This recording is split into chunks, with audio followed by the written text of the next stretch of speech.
Vamos abrir nossas Bíblias em Números, capítulo 13, versículo 25 em diante. Números 13, do versículo 25 em diante. E nos diz assim: ao cabo de 40 dias, voltaram de espiar a terra.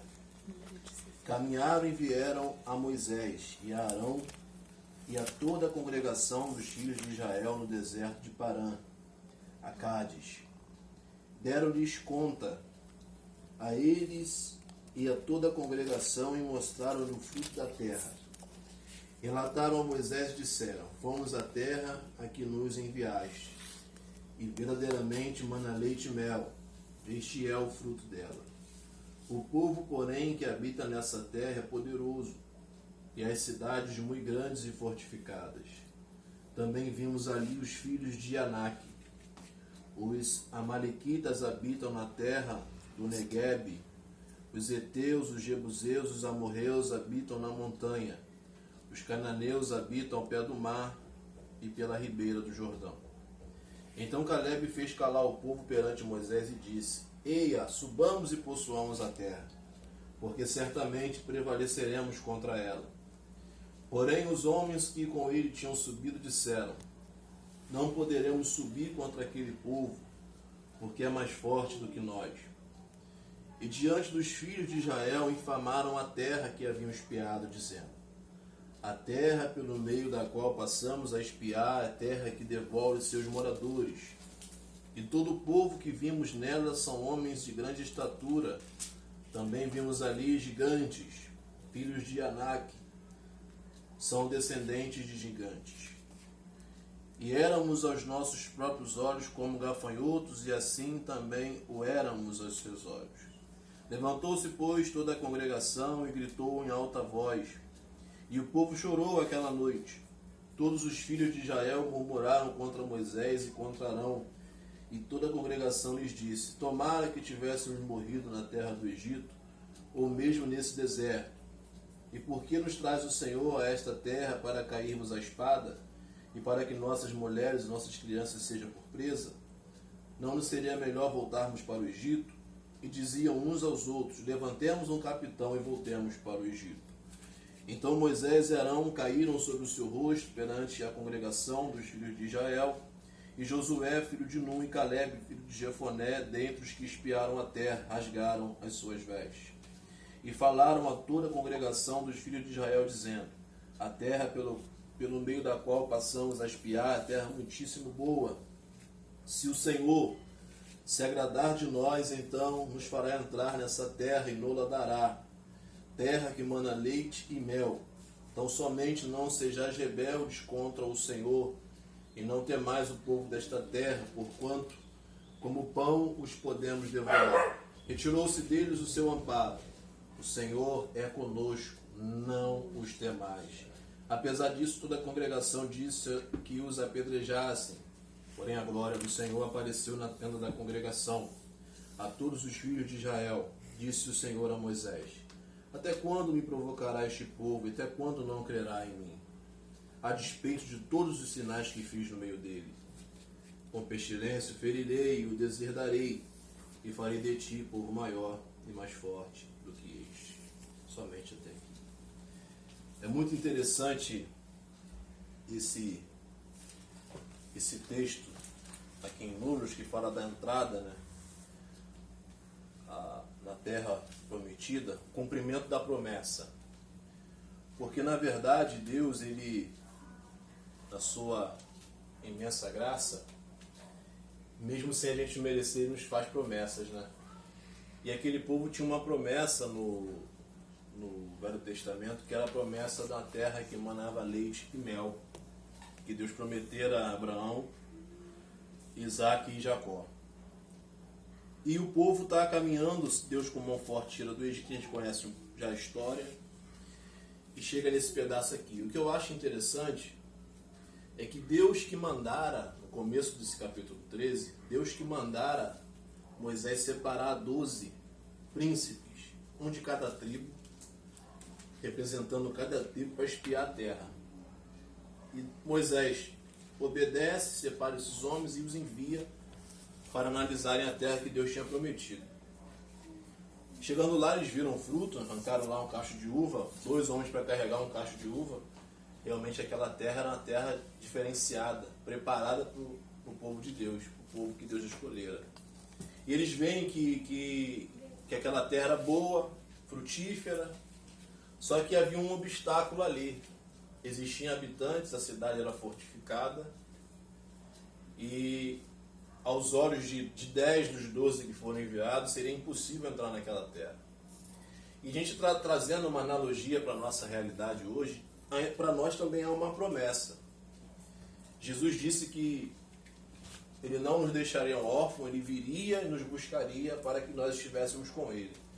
Para nós hoje também há uma promessa, a promessa da vida eterna, a promessa de uma vida com Deus, a promessa não de uma terra física que emana leite e mel, mas de um paraíso onde há ruas de ouro, onde Deus preparou para os seus. Essa é a promessa que nós precisamos acreditar, porque ela é real e ela vai se cumprir. Poderoso é Deus para cumprir a sua promessa. Então, diante dessa realidade, o povo ali temeu. Só que a gente, trabalhando nos nossos dias hoje, haverá muita dificuldade nesse percurso. Haverá dentro desse caminho até a promessa de Deus, haverá situações para abalar a nossa confiança, para abalar a nossa fé. Por isso que o nosso olhar precisa estar em Deus, precisa estar nessa promessa, e a todo tempo nós precisamos estar fazendo esse exame dentro dos nossos corações. Porque Deus mandar, eu fico sempre pensando assim, qual era a ação de Deus no tocante àquilo? Deus ele sabe o futuro, claro, Deus sabe sabe de tudo, sabe, mas Deus ele quer uma atitude positiva, Ele quer testar os nossos corações. Nesse caminho, Deus vai testar os nossos corações. Deixa eu ver se ela ou ele está realmente firmado nessa promessa. Haverá situações para nos desviar desse caminho. E nós temos que estar atentos a isso. Obstáculos virão, situações virão, mas Deus é maior. A promessa de Deus ela é maior do que nossos olhos aqui nessa terra podem enxergar. E eles voltam com um relato. A terra é muito boa. Está aqui o fruto, mas tem um problema. Tem homens valentes ali, homens honrosos, homens fortes, homens cruéis. A gente não vai conseguir entrar nessa terra, não. Aí Caleb, não, a gente vai conseguir entrar sim. Nós vamos prevalecer contra os habitantes daquela terra. A gente vai conseguir entrar, porque havia uma promessa. Havia Deus mandar o povo ali, não era para que o povo viesse a perecer. E essa é uma questão importante a gente pensar. Será que nós estamos aqui para perecer? Nós sabemos que há um destino para a alma de todo ser vivente. Será que Deus me fizera para me destruir? É óbvio que não. A promessa de Deus é a vida eterna. Você não vê, a promessa para você é perecer, você não vê isso. A promessa de Deus é a vida eterna. Nós precisamos agarrar-nos a isso e entender que haverá um processo nessa jornada que requer confiança e fé. E o povo, ouvindo o relato dos seus representantes, começaram a gritar e a clamar. Não seria melhor ter morrido no Egito? Por que nos trouxeste até aqui? Porque Deus não trouxera eles ali para perecer. Tinha que haver fé naqueles corações para prosseguir. E nessa parte que eles falharam na confiança. Eles falharam na fé. Nesse sentido de crer que aquele que me tirou com a mão poderosa de lá, ele é poderoso para nos sustentar, até nos enviar no que ele prometeu. É por isso que hoje não justifica as pessoas, eu sou fraco, eu não consigo chegar. Como assim você não consegue? Com a minha força eu não consigo. Com a nossa força a gente não consegue. Mas em Deus a gente consegue. Nele a gente consegue esse cumprimento da promessa. E é isso que nós precisamos nos apegar. Se eu olhar para a dificuldade, se eu olhar as circunstâncias, eu não vou confiar a ponto de deixar Deus me conduzir ao que Ele prometeu. E é justamente isso aqui. Começa a gritar, melhor seria ter ficado lá, vamos pegar um capitão e voltemos ao Egito. Aí Moisés e Arão caem lá diante do povo, Josué e Caleb rasgam as suas vestes, porque aquilo era uma afronta contra Deus. Gente, as pessoas têm uma fé muito subjetiva, né? E e ela é totalmente frágil. Eu preciso de um componente, um objeto para injetar a minha fé ali. Mas diante de todos os sinais que Deus fizera e Deus continua fazendo, a nossa fé, ela precisa ser robusta em confiar em Deus. O que esse povo viu até esse momento aqui não justifica esse comportamento. Mas na verdade as pessoas estavam mais apegadas à realidade das coisas egoístas dela do que olhar para Deus. E isso não é muito longe da nossa realidade hoje, porque as pessoas estão muito focadas naquilo que Deus pode lhes dar, não naquilo que Deus é. Ah, Deus vai me dar essa mansão, Deus vai me dar isso aqui. Não, Deus prometeu a salvação. Nesse mundo nós teremos aflições, estamos vivendo aflições. Mas isso não pode abalar a nossa confiança. Aí as pessoas querem colocar Deus à prova. Não, porque Deus, eu sou de Deus, nada disso não é por esse caminho. Porventura, se vier alguma coisa nos acometer, nossa fé não pode se abalar, porque nós estamos confiando na promessa. E aquele povo está ali querendo voltar. Os que perseveraram em Deus estão indignados. E Josué e Caleb dizem não. E falaram a toda a congregação no versículo 7, dizendo: a terra pela qual passamos a espiar é muitíssimo boa. Se o Senhor se agradar de nós, então nos fará entrar nessa terra e não-la dará. Terra que mana leite e mel, tão somente não sejais rebeldes contra o Senhor. E não temais o povo desta terra, porquanto como pão poderemos devorar. Retirou-se deles o seu amparo. O Senhor é conosco, não temais. E Deus é. Nós é que temos que confiar. Em todo o tempo. Não é por causa de uma realidade difícil que a gente possa passar que a promessa se invalidou, a promessa está vigente. Nós precisamos continuar acreditando que Deus sabe de tudo e vai nos conceder o que é melhor para nós. O que importa dentro desse processo é nós estarmos imbuídos no plano de Deus para as nossas vidas. Que às vezes a gente se desvia desse plano seguindo o nosso coração. E a gente perece por isso. A gente perece por não confiar. A gente perece por desviar do foco. Porque nenhum ser humano, por mais perverso que ele venha a ser, ele não lhe foi tirada a oportunidade de crer na promessa. Por sua vontade ele quis assim fazer. Mas a promessa de Deus, volta a dizer, não é para que a gente pereça. A promessa de Deus é para que nós consigamos chegar no final com Ele, na presença dEle, diante dEle. Porque é isso que Josué e Caleb enxergou. Vocês estão enxergando os gigantes lá, nós estamos enxergando Deus. Se Deus está conosco, certamente que teremos vitória. Eu lembro disso aqui, quando eu olho lá a palavra que diz: quando você entrar no fogo, ele não vai te queimar. Quando você entrar nas águas, elas não te submergirão. Mas por quê? Porque Deus estará ali. E essa presença de Deus que tem que ser a nossa satisfação, que tem que ser suficiente. Que esse povo aqui, vendo tudo isso, for incrédulo. E o que eu acho interessante dentro dessa narrativa do agir de Deus, Deus manda eles irem lá, espiar. Eu creio, acreditando da resposta positiva, porque Deus espera de nós coisas que acompanhem a salvação. Isso não ocorre. Eles infamam a terra, o povo começa a gritar, achando que não vai entrar lá. Aí quando eles estão lá reclamando, murmurando, os que confiaram em Deus, falando que não, que Deus vai fazer, a glória de Deus desce lá no meio da congregação. E as palavras de Deus que me chamam a atenção, que isso tem que entrar dentro de nós nos dias de hoje. Tudo que a gente vive, essas palavras aqui tem que entrar. Disse o Senhor a Moisés, no versículo 11: até quando me provocará este povo e até quando não crerá em mim? Até quando a gente vai ficar vivendo a vida longe dele? Até quando vamos viver uma vida sem confiar nele? Por isso não há motivo de desespero diante de nada. Se eu entreguei a minha vida a ele, creio nele, confio na promessa dele, não tem por que se desesperar diante de nada. E muito menos de enfraquecer. Até quando esse povo não vai crer em mim? A despeito de todos os sinais que fiz no meio dele, nesse processo, porque às vezes as pessoas podem falar assim: mas a vida eterna, o céu é para amanhã. Isso é para depois. Esse tempo a gente não tem como mensurar. Mas a questão é a seguinte: dentro desse processo, de vida dentro da promessa, os sinais de Deus serão evidentes na vida daquele que crê.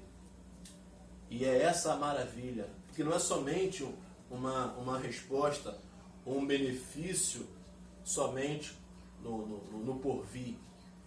É um benefício em todo o processo.